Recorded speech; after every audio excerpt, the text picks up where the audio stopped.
Hi, lovely teachers. Nicola Canton here from Colourful Keys and vibrantmusicteaching.com. I wanted to chat to you today about preparing students for piano exams. And now, if you don't teach to exams, if you don't put students through exams, that's totally fine. You might use these tips though for preparing for any performance because it's really a similar system. But my students and I, or a few of my students and I, are in exam prep mode. So there's different times of year that you can take these exams. And this is probably the biggest batch of students that I have going through exams are preparing at the moment. They're going to be sitting their exams in about 6 weeks to 2 months, something like that. So they're in full swing, getting ready for these exams. And I wanted to share a few tips because this process didn't used to go as well for me as it does now. And now it's pretty smooth. I know what I'm doing. Yes, there are hiccups, but I know how to deal with them. And I don't really get stressed out by it anymore. But I know how much I used to take all of this on, right? We just take it in. All of the stress that should be our student stress really ends up on us. I mean, I'm sure I got more stressed for the exams that my students did in the beginning of teaching than I ever did for my own exams. I went through the entire exam system and I don't think I ever got as stressed out as I do in getting my students ready because we feel that responsibility in a way that we're going to have this, if this goes badly, it's all our fault and they've gone through this terrible experience. And yeah, it's all our fault. So the first thing I want you to think about when you get your students ready for exams or when you start thinking about it is this the right exam and is this the right time? Because it's not just a matter of going to the next exam the next year. You really should be making this decision. Is this student due an exam? Do I feel like that they're going to benefit from doing an exam right now? And if the answer is no, then you shouldn't be doing an exam, no matter what the parents say. And if the answer is yes, great. When would be a great time to do it? And what level should they be doing? So don't just assume you have to go to the next exam. Make sure it is the right exam for the student at that exact time. The next thing you need to do is to really control the practice process. And this will depend on your student's age and on their level. So for some students, you really will have to plan out their practice entirely for them. And I really don't think that's a bad thing because if your students are preparing for an exam, most likely they're going to have to prepare some big pieces, right? That are a little bit of a challenge. This is true for preparing for concerts or festivals, that kind of thing. They're going to be challenging pieces.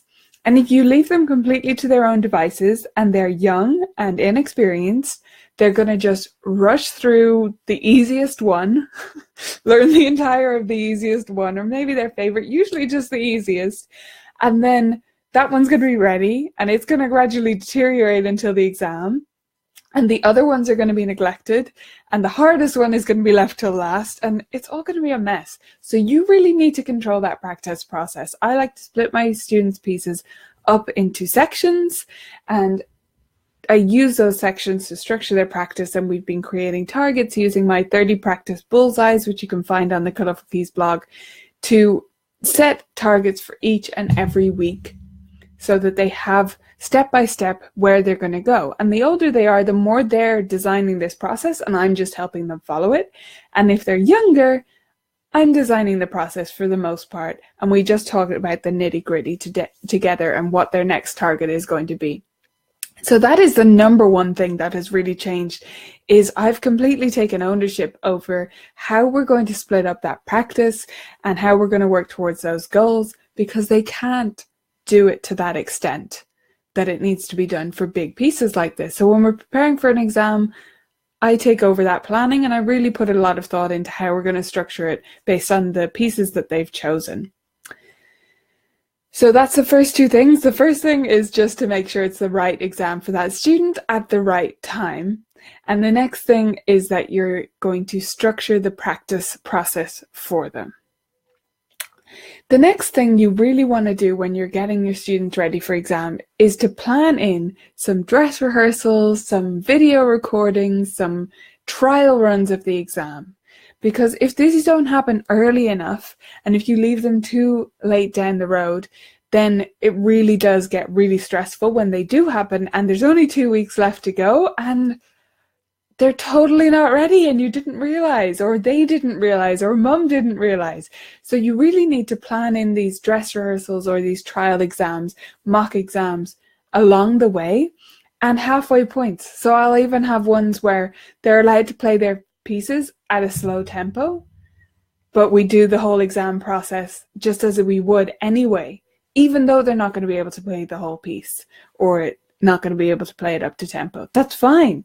But still running through the exam process, especially for a student's first exam, is so valuable, and doing it early on is so useful. And mix it up. So sometimes do trial exams, sometimes record their pieces and have them listen to them back, because they'll learn a huge amount from that process, and maybe it'll be the wake-up call they need.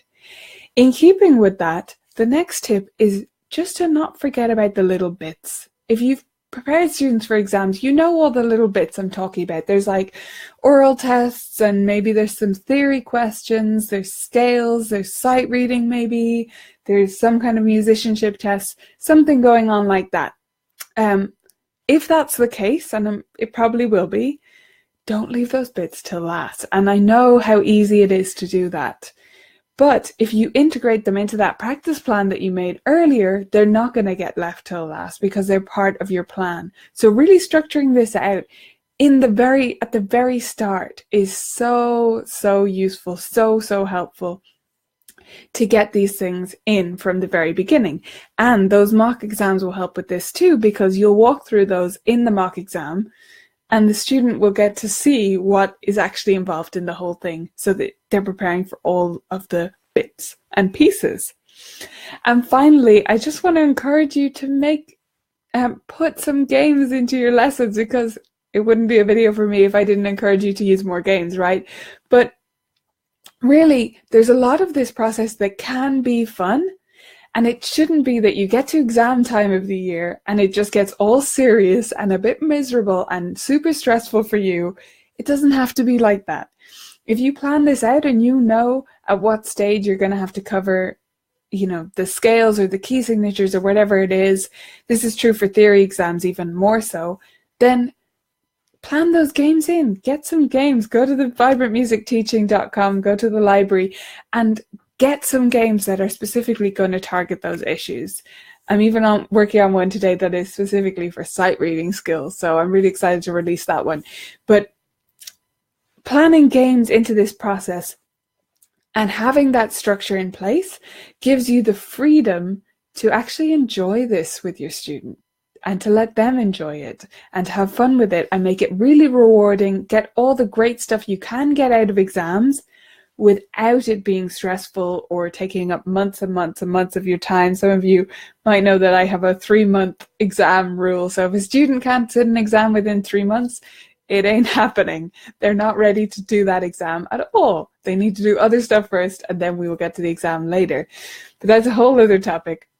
So I'll just run through those quick tips again. First, make sure that your student is ready for this exam. This is the right exam at the right time. And for me, that means within 3 months. Next, you're going to make sure you cover all the bits and pieces, and you're going to make a practice plan so that you structure how they're going to get through this material and what you're going to do at which time, how you're going to split up the sections, which bits you're going to tackle first, and so on. Then you're going to do lots and lots of mock exams, video recordings, and various things that make sure that they're on the right track all along the way, so that you're not left panicking when you realize a few weeks before that they're not ready. And lastly, of course, you're going to bring some games into it, because you have that fantastic plan, you know where they're going, you know what you need to cover, and then you can plan games and fun activities that get them engaged in this process and really having a good time. So I hope that these tips help you prepare your students for their next exam or performance. I really hope you enjoyed today's video. Make sure to subscribe to Colourful Keys if you're not already, because these videos happen every Tuesday around this time. And leave a comment. Let me know how exam prep goes in your studio, if you're just doing it for the first time. If you have done it a billion times, but it's still stressful, let me know how you get on and your tips for everyone in the comments. Bye for now.